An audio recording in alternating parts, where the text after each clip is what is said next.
Welcome to the deep dive. Today, we're embarking on really a fascinating journey into an ancient narrative, one that holds surprisingly sharp lessons for our modern lives. That's right. We're diving deep into the biblical story of Esther, specifically focusing on, well, its second chapter.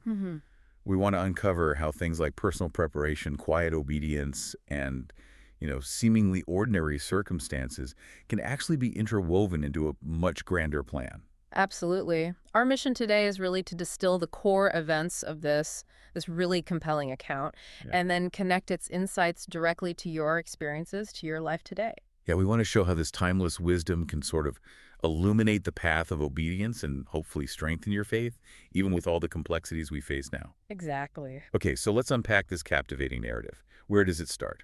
Well, the scene opens with King Ahasuerus. You might remember he'd previously dismissed Queen Vashti. Right, she refused to appear before him, and he made that decree. Precisely. So now, some time has passed, his anger's cooled down a bit, and he's sort of left grappling with the consequences of that decree against her. And, well, there's a vacancy on the throne. Creates an opening, yeah. Yeah. Sets the stage for a new search for a queen. It does. And the king's servants, they recognize this need. They propose a kingdom-wide search looking for fair young women to be gathered at the royal palace in Shushan. So not just local, this is empire-wide. Empire-wide. They suggest appointing officers in all the provinces to bring these maidens in, and then they'd undergo this really significant period of preparation. Right, this wasn't just a quick look over. No, definitely not a casual beauty pageant. Yeah. It was highly organized, all under the careful supervision of Haggai. That guy. The king's chamberlain and keeper of the women. That's the one. Okay, here's where it gets really interesting. A seemingly ordinary young woman enters this, well, quite extraordinary situation. Esther. Esther. Her Hebrew name was Hadassah, a young Jewish woman, an orphan. Right, raised lovingly by her cousin Mordecai. Mordecai, yeah. A Benjamite, part of the community carried away from Jerusalem during the captivity under King Jeconiah. He'd really taken Esther in as his own daughter after her parents died. A really poignant backstory there. So when Esther is brought to Haggai, she finds remarkable favor in his eyes, pretty quickly, actually. It wasn't just looks then. It seems not just looks, something about her demeanor, perhaps. He swiftly provides her with special provisions for her purification, gives her 7 maids from the king's house, grants her and her maids the best place in the women's house. Wow, preferential treatment right off the bat. Definitely. But what's crucial here, and Mordecai instructed her on this, Yes. she was not to reveal her Jewish people or her kindred, her background. Ah, okay.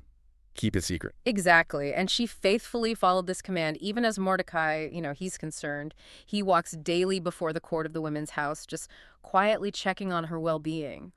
That little detail, her quiet obedience right there, it really sets a powerful tone for her whole journey, doesn't it? It really does. And this preparation process you mentioned, it was extensive. Yeah, tell us about that. 12 months. A full 12 months of purification, following the customary manner for women back then. What did that involve? Well, the text says 6 months with oil of myrrh, and then another 6 months with sweet odors and other things for their purification. Sounds intense.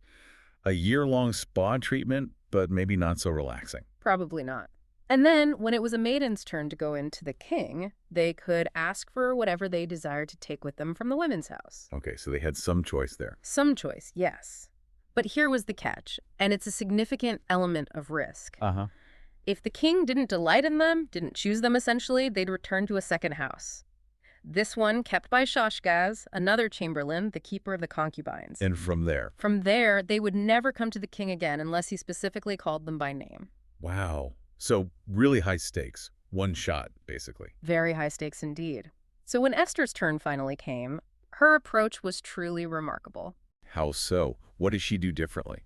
Well, unlike maybe what we'd expect, or perhaps what others did, she asked for nothing beyond what Haggai, the keeper of the women, advised her to take. Really? Just followed his advice completely. Completely. Now, you could see this as just humility, but it also shows this profound trust in the guidance of the one overseeing her preparation. That's a great point. It's trust, not just passivity. Exactly.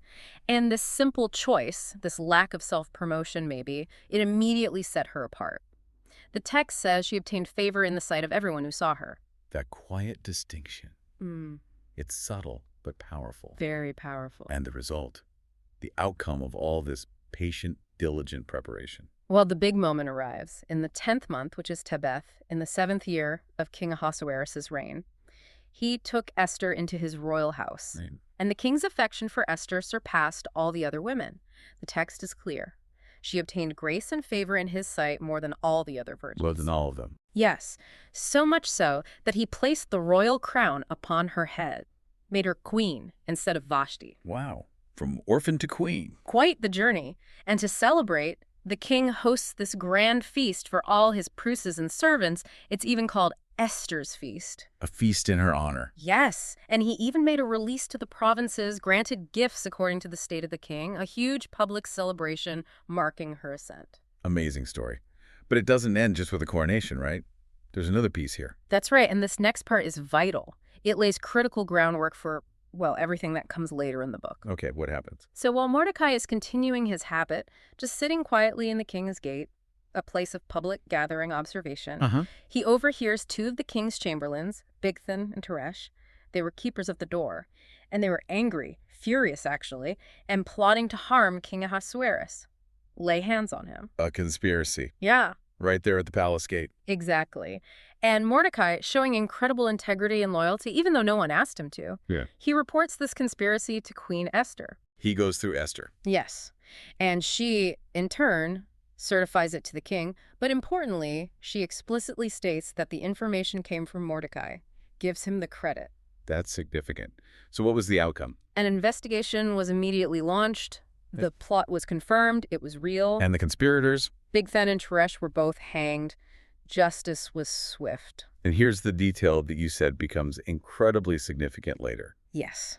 This event, this quiet act of loyalty by Mordecai, exposing this plot, it was meticulously recorded, written down in the Book of the Chronicles, the official records, right there before the king. So it's logged, officially noted, even if not immediately rewarded. Precisely. Often overlooked, that detail, but it shows how these seemingly small acts of integrity, they aren't forgotten. They're noted, preserved. Huge implications down the line. Okay, so we've walked through the narrative. It's rich, it's compelling, but let's shift gears a bit. Right. What does this all mean for us living our lives today? Exactly. This story, Esther Chapter 2, it's not just ancient history.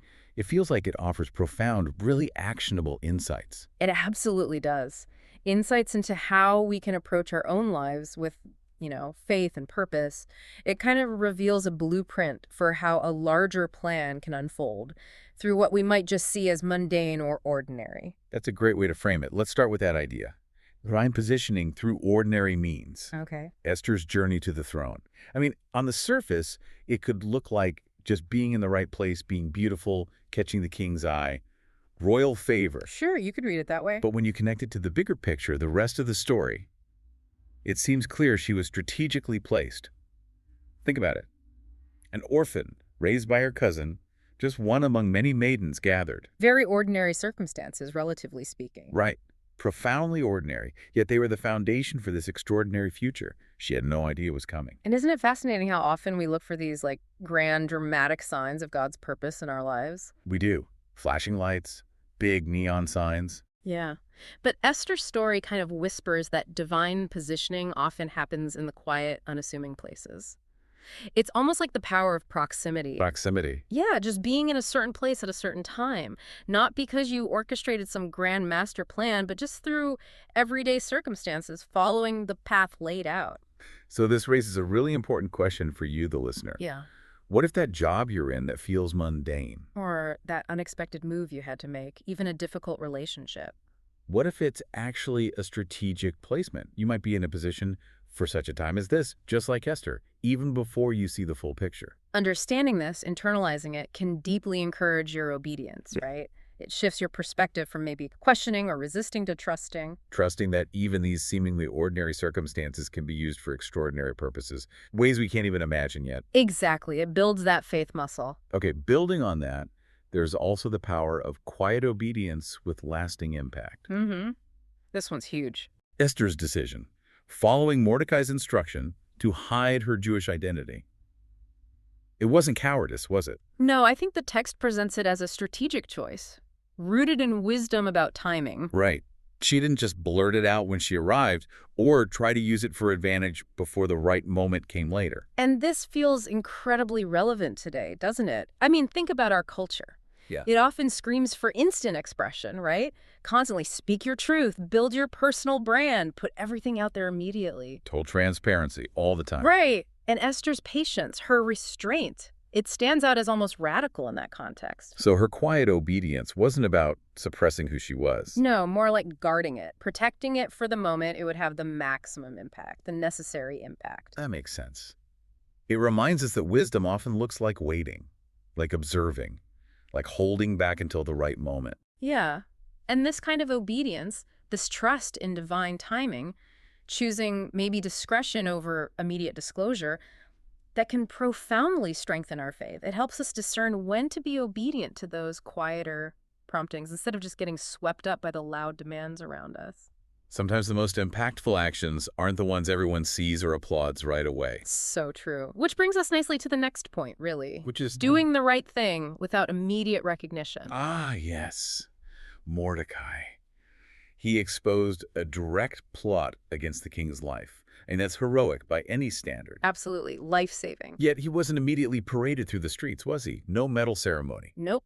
His integrity was noted simply by being recorded in the King's Chronicles. Written down, important, yes, but not celebrated publicly. Not yet. He just did what was right, quietly, faithfully. And this theme, this idea that faithfulness isn't always public or immediately recognized, it resonates so deeply in our own lives, I think. Well, think about your work or your family, your community. How many times do you do the right thing? Maybe take the high road, go the extra mile. And nobody notices, or at least nobody says anything. Exactly. It feels like it goes unseen. But Esther's story, especially Mordecai's part here, reminds us that these acts of quiet integrity, they matter immensely. They matter to a greater purpose, and they are not forgotten, even if people don't acknowledge them right away.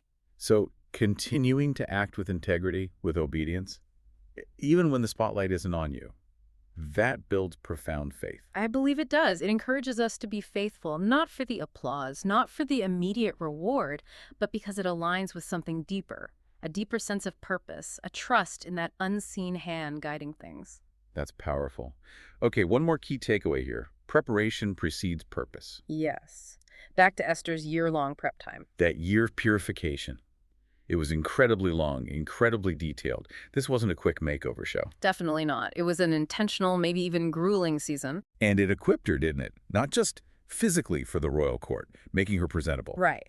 But likely, mentally, emotionally, perhaps even spiritually, for the pivotal, high-stakes role she would eventually have to play, a role she couldn't have foreseen. Those seasons of waiting in our own lives, or development, or what feels like really slow progress, they can be so frustrating. Oh, incredibly frustrating. Especially today, in a world demanding instant results. We tend to see these periods as, like, obstacles or delays, wasted time. But maybe they're not. Like Esther's year-long preparation, that rigorous routine, maybe these times are absolutely crucial. Crucial for developing character, resilience, skills we don't even know we'll need yet. Think about those purification seasons in your own life. Like periods of intense training, or maybe unexpected setbacks that forced you to learn something new. Or even just quiet moments of learning, study, reflection. Preparation is rarely wasted, even when its ultimate purpose isn't clear at the time. That's a thought that can really encourage us, can't it? To view these periods differently. Yes. To see development, learning, even quiet contemplation as vital steps in our journey. It strengthens our trust in God's timing, God's process. And it reinforces our willingness to be obedient to the path, even when it feels like a detour or a waiting room. It teaches us that our readiness, our character, is just as important as the opportunity itself when it arrives. So bringing it all together then, Yeah. Esther Chapter 2 really shows us that purpose can emerge from the quietest places. And faithfulness in what seem like small things, small acts of obedience, lays this profound foundation for great things later on. It's a powerful testament, really, to how even the most unassuming acts of obedience can be intricately woven into a larger, more magnificent plan. Yeah. So whether you feel like you're currently in a season of waiting, maybe diligently preparing for something you can't yet see, Or perhaps you're walking in a role you didn't necessarily seek out, didn't plan for. this deep dive reminds you that the larger plan, God's plan, can use timing, humility, and quiet obedience in incredibly powerful ways. Even when the spotlight isn't on you. Especially when the spotlight isn't on you, perhaps. It's about recognizing and trusting that unseen hand in the visible, everyday circumstances of your life. Our deepest conviction here is that this kind of insight, digging into these stories, isn't just for understanding ancient texts. Right, it's not just history. It's for enriching your present circumstances right now and helping to shape your future with a renewed sense of purpose and, ultimately, faith. Well said. So maybe the question to leave you with today is this. Okay. Thinking about Esther's journey, her ordinary beginnings, her quiet obedience, her long preparation, what ordinary or perhaps even challenging part of your current life might actually be part of a strategic positioning by God for something far bigger than you can imagine right now?